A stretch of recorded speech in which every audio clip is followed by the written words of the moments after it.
It's the right thing to do. The economics are there, and we owe it to our kids and to our grandkids.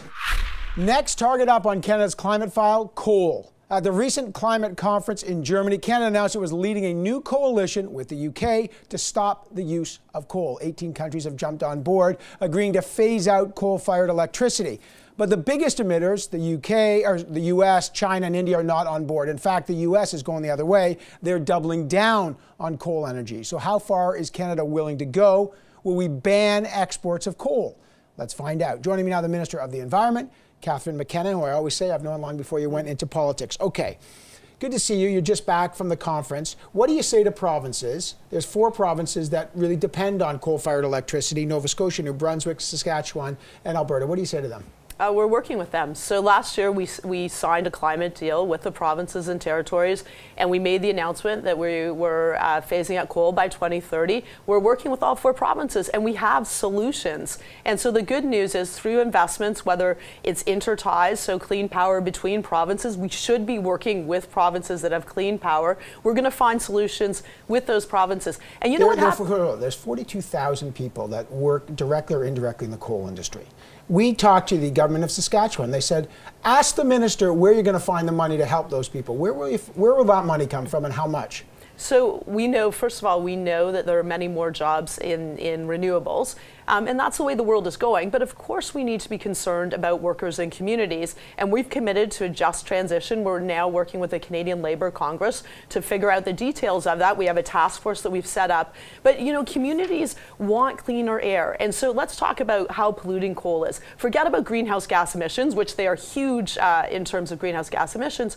But health, that close to 1 million people die every year around the world because of coal, because of the pollution. Ontario, when they went to clean electricity, they went from 40 smog days, so that's asthma attacks for kids, that's premature deaths for old people, terrible for infants and babies, to 0. So 40 smog days to 0. This is the opportunity. Okay. Also, though, in Ontario, people are going to scream.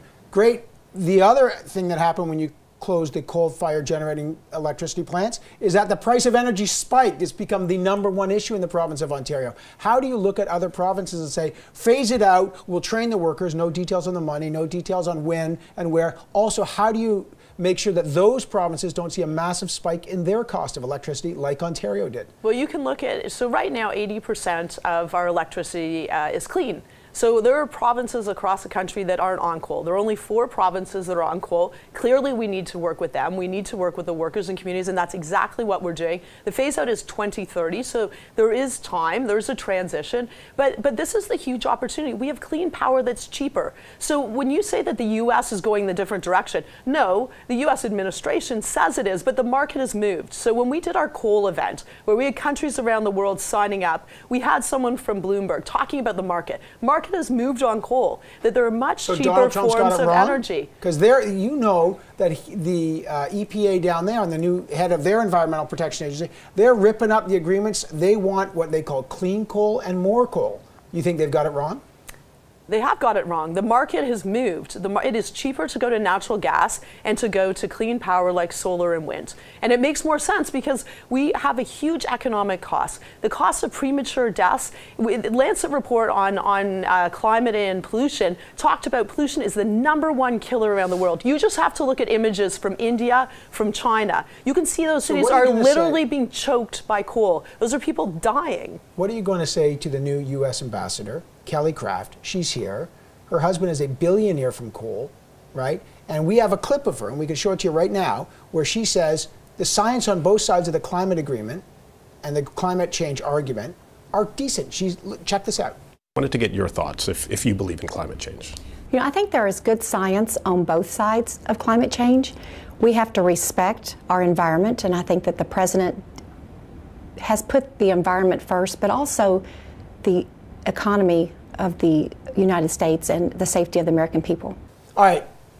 She's from a coal family, and she says the science on both sides of the climate debate are reasonable. What's your message to the new U.S. ambassador? Well, first of all, welcome. It's great to have the What new a U.S. welcome. ambassador.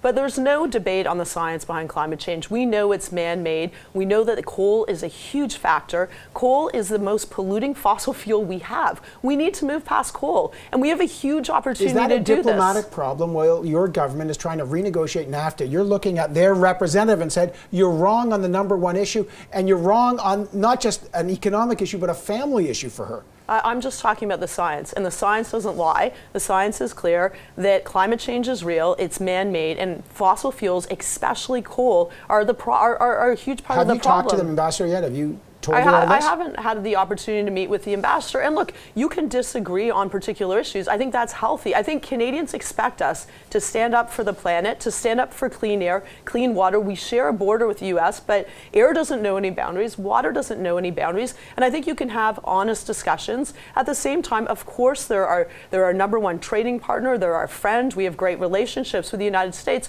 But we're going to stand up for things that Canadians care for. That's action on climate change. That's science. That's clean air, that's clean water. Air doesn't know any boundaries. If you want to phase out coal, will you stop coal exports from Canada? So let's be clear, we do export coal, but most of it is metallurgical coal. Right. So that's used in steel. We still need to be doing that. But we know when it comes Hold on, to... just so people understand. There's two kinds of main coal. Thermal coal, which is for energy, and metallurgical coal, which is used in steel. You're saying you will not ban the use of coal to make steel, even though that has a greenhouse gas effect as well.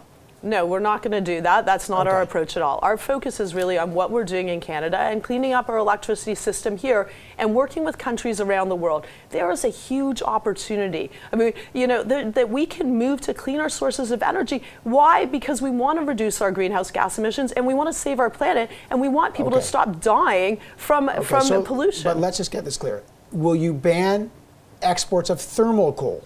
We're not banning exports of coal, but we know we need to move to a cleaner future. But there's no boundaries in the air. What difference does it make whether the coal's burned for something else in another country or here? Isn't that a false virtue?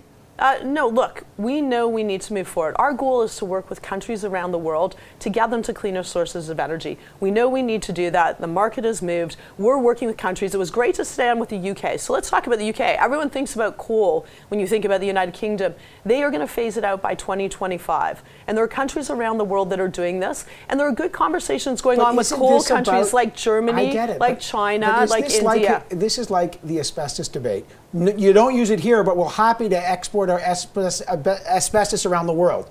So and we are no longer doing that. I understand. As of 2018, we are doing it until next year. But for coal, isn't that the same thing? If you want to ban the use here, why not say you can't use it around the world? What's the difference? Well, so as I say, a tiny percent is thermal coal. So we know we need to clean up the electricity system. We're doing that here, and countries around, we're supporting them. And we're looking at how we support developing countries because they want to get off coal. They want to go to cleaner sources of energy, and we're looking at how we support them to do that. All right, I got to leave it there. Good to see you back. Good to see you back. That's Minister Catherine McKenna, your Minister of the Environment.